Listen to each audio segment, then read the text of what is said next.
What are the 7 habits of successful people? Why is that relevant to real estate investing? Because successful people already have it figured out. So let's duplicate what they've done and get what they've got.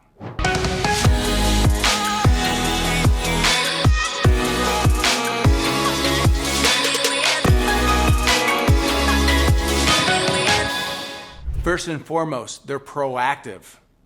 What does that mean?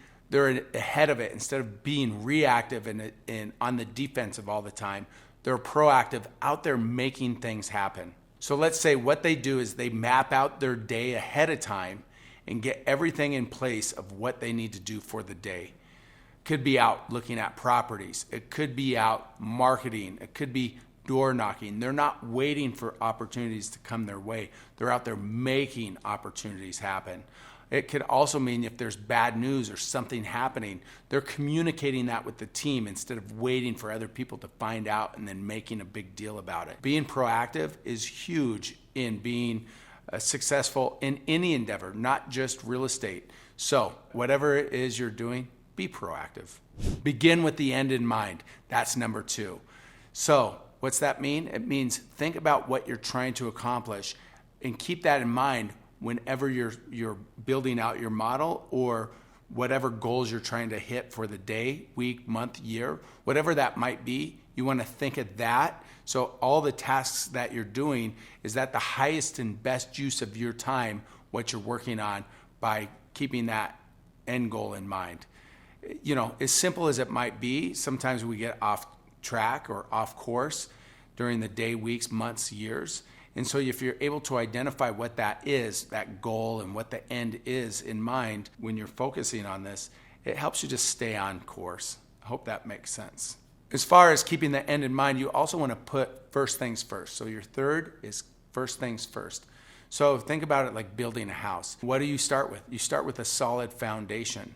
This is no different than any other type of business endeavor and what they're going into. You want to make sure that the right things are put in place, the right foundation or infrastructure is put into place prior to getting too far. So again, you have the end in mind first, and now first things first, right? So whatever is the most important thing to support whatever it is that you're doing, you want to make sure that those things are put in, implemented, if that makes sense. Number 4 is think win-win. Oftentimes, narrow-minded people, have a tendency to think me, mine. Really, that's not a cohesive winning solution. You want to get the team behind you. You want to get other people behind you. You want to engage people that want to see you succeed, and you want them to succeed. And the more that you can help other people reach their goals, it's going to help you actually reach yours a lot faster than you trying to do it on your own or just looking at it as a one-sided, this is how I'm going to benefit from it. Think about how could I help other people benefit, and in doing so, it's going to help you benefit and reach your goal as well. A win-win situation. I often think about it like this.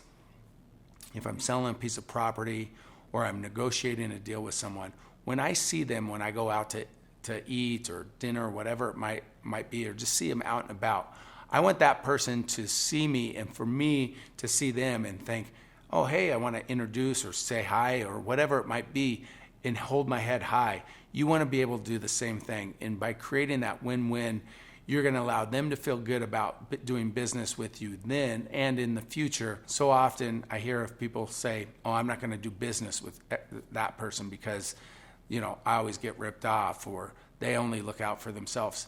And so now you're working with people that don't want to do business with you. That's a crappy way to do deals. So again, drawing it back to real estate, try to make it to where it's a win-win. By doing it any other way, you may think you're winning, but you're actually losing, right? So win-win situation. Keep that in mind. If this is a video you're liking, do me a favor, click on the subscribe button below so we could bring you more information and content like this to you daily.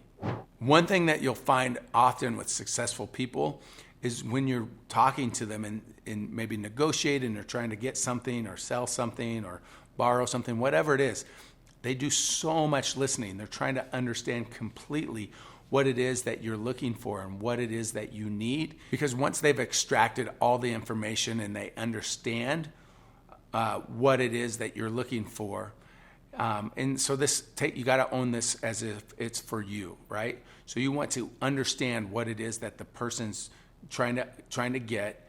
And so then when you go and articulate and explain what it is that you can do, you're being understood. So otherwise there's a miss there. Does that make sense?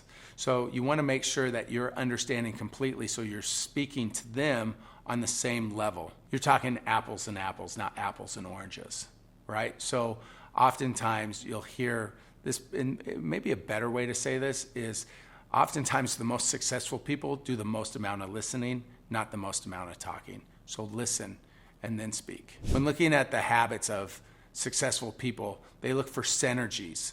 So when you're looking at this, look at the synergies that you could create, especially in real estate. That could be synergy with your group. That could be with agent, a wholesaler, lender, other partners that you may have, tradespeople, general contractors. Like, what's the synergy like? If there's a big disconnect in the group, maybe whoever that is needs to be removed, or trying to coach them up or out. I always say, if they can't be managed up, then manage them out. But you need to have that cohesiveness, that synergy inside the group, because then it's like you're in that flow state and things are just happening regardless of if you're there or not. So the next is called sharpen the saw. What does that mean? It means you constantly have to revisit and go through the same kind of routines. You want to be able to keep these things fresh. And so being in different types of, or you could call them routines, you want to revisit things, whether it's digesting a new book, practice, going to some groups. Like, there's oftentimes I go to a meetup monthly and we talk about best business practices. These are the things that you want to incorporate, so you're constantly sharpening the saw. It also keeps things fresh. Like, someone may give you a different perspective than maybe you were thinking, and enlighten you in a way to see the opportunity you couldn't see, or I call them the blind spots, right? So the more that you can focus in on these and have people almost challenge you or present to you a new opportunity, the better. So along those lines of having someone challenge you, challenge the way that you're thinking or seeing things. Like, some people are like, oh, I don't like that. It actually is great for you to have someone else that's been there, done that, doing that, kind of challenge you in the way that you're seeing things, or maybe point some things out, maybe not so much of a challenge as it is an opportunity. Again, I call them aha moments or blind spots, right? You could call them whatever it is that you want. So along those lines of having someone point out the blind spots or help you with the aha moments, we're willing to give to you, for watching the episode today, a free one-on-one session by clicking the link below and scheduling it with a mentor, and we could help you get going in the right direction and maybe point out some blind spots that you have. Anyways, looking forward to hearing from you. Click on the link, schedule yours.